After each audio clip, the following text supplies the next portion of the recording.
Welcome back to the channel, guys. Today we have a deck profile on my Dragon Blue Purple.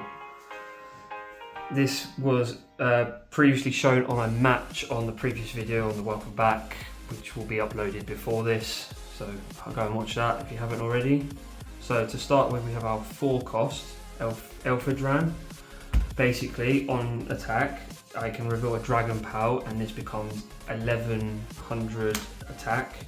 Basically can get over majority of my opponent's rested pals, or it can be a 600 blocker during my turn. That's the 4-cost. And we have basically a 4-cost Pen Gullet, self-explanatory. When it's destroyed, draw a card. That's all it's mainly for. It can be for blocking and attacking. Next we have the main unit of the deck. It is a 5-cost Chill It. On deploy, I can reveal the top card of my deck. If it's a dragon, I can special summon it. For example, I would go Chill It, and then I could go, I'll reveal the top card of my deck, and I get an Ilfadran, I can summon it. Or, another way, to be even brutal, you could go Chill It, into Chill It, and then off that Chill It, go into an Ilfadran. It's basically, the more you summon, the better.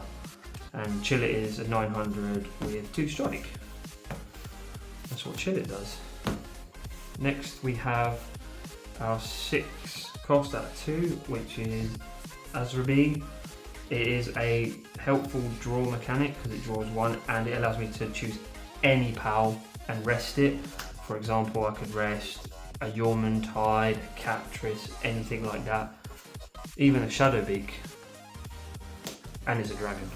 Next we have 6 copies and what I would consider one of my main draw mechanics. It's on deploy, draw 2. I can choose a card from my hand and put it on top of the deck. So for example, I could draw 2 and place Azrabi onto the top of the deck, so that way then if my opponent was to attack me with, say, I don't know, an Ignis Yormantide, I could go, okay, I'll take it, reveal the top card. Oh look, it's a lucky pal. No damage is taken that turn, and it is a 900 with 2 strike. Next we have 7-cost, which is our Relaxosaurus. So its effect is on deploy. I can choose up to 1 6 or less PAL and rest it while this card is on the field. That card does not stand. However, we're still unsure on one ruling because it says I have to choose a card and rest it, and then it's a full stop, and then it says while this card is on base. So I don't know if I can choose a PAL that is rested and that can't stand. Please let me know if you do know more. I don't. Please let me know, that'd be great. Next we have our 2 8-drops. Yormantide. It's not great, it is just there to help me stop my opponent from standing a unit during their stand phase, but normally I'm using it for the draw card and I can only choose a 7 or lower PAL. Again, all of these cards are pretty much dragon apart from the penguin so far, but everything procs off of Chill It. Next we have 2 Raindricks, which are 2 interrupts. There is only 2 of them and I'll explain why in a minute, but that's 2 of my interrupts. Next we have the 4 interrupts. Again, they're just to help me stop my opponent from hitting me basically, and that's that. Next we have 2 copies of Pyronoct. He has a nocturnal ability which gives him 1000 if it's not 300 if it's nighttime, sorry, but it's not really going to be nighttime in this deck because I have no cards that can turn it to night. But he is a 7-cost, he is 1100 and he has 3 strike. That's one reason why he's in the deck, so if I'm in a bit of a win-win situation, I can summon him and deal 3 to my opponent potentially. If not, he is there for an interrupt to help me block an attack. Next we have 3 Crystal Breath. Again, it is an event, it is a quick event, so I can choose one of my opponent's pals, -3 strike until the end of the turn. That card does not stand during my opponent's next stand phase. So for example, I could use this on a Yormantide Ignis, which is a 4 strike, which then puts it down to 1 strike, so that way then I'm only taking 1 instead of 4. And it won't stand during my next opponent's stand phase. However, Yormantide Ignis' effect will allow it to stand because it's an active. by discarding 2 or playing 3 soul. That's the only downfall to using it against the Ignis. Next we have Aurora Guide. It's quick, I can draw a card, I can choose up to 1 card from my hand and put it onto the top of my deck. So for example, I could go, we could go Yormantide. I could put Yormantide onto the top of my deck, and if my opponent was to say, oh, Yormantide equals the hell out of me, I'll be like, no, lucky pal, it's negated. I take no damage. Next, we have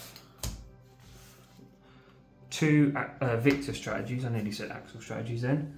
Basically, this has 3 effects. You don't really use the 2 effects, which are choose 1 power, return it to hand. You wouldn't really use that, in my opinion, and you don't really draw X to X is equal to the number of structures, because I don't really run many structures in this deck. I'm mainly using it for the check the top 5, add a card to my hand, ideally add in Chill It or any sort of, I don't know, Intercept or a Relaxosaurus, preferably not a Yormantide, because it's the worst card to add in my opinion. Next we have one of my favourite cards, Zoe Strategy. Her effects basically, she has 3, I can choose my opponent's wood or ingredient and -5 off of that, or I can choose a card from my graveyard, make my opponent discard a card. That's normally the one I would do, because if I see a Chill It in there, that's what I'm targeting. Or you can butcher I can butcher one of my powers and target one of my opponent's powers, and it's it's 1-for-1 destruction. That's what she's there for. Next we have, very self-explanatory, we have a Power Sphere. It's a 4-cost, yes, but it draws 3 cards. Again, that's all it's for. It doesn't necessarily get used, depends on situational scenarios. Next we have Strike from the Darkness. This card, again, can only be used during my turn. It's a 4-cost, but it gets rid of absolutely any power on the board. It just sends it straight to the graveyard. That's all it does. It's a helpful card. Next we play 2 Dark Cannon. Again, it's a 3-cost. It's choose 1, 5 or less power.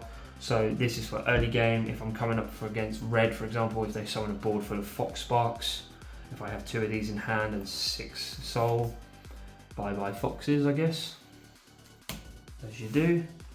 Then we play 2 Wooden Wall.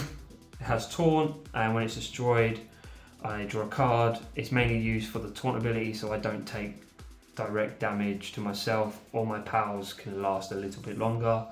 And then for our early game mechanic, we play 2 Antique Mirrors. They are a 1-cost, and when they're deployed, I get to draw a card.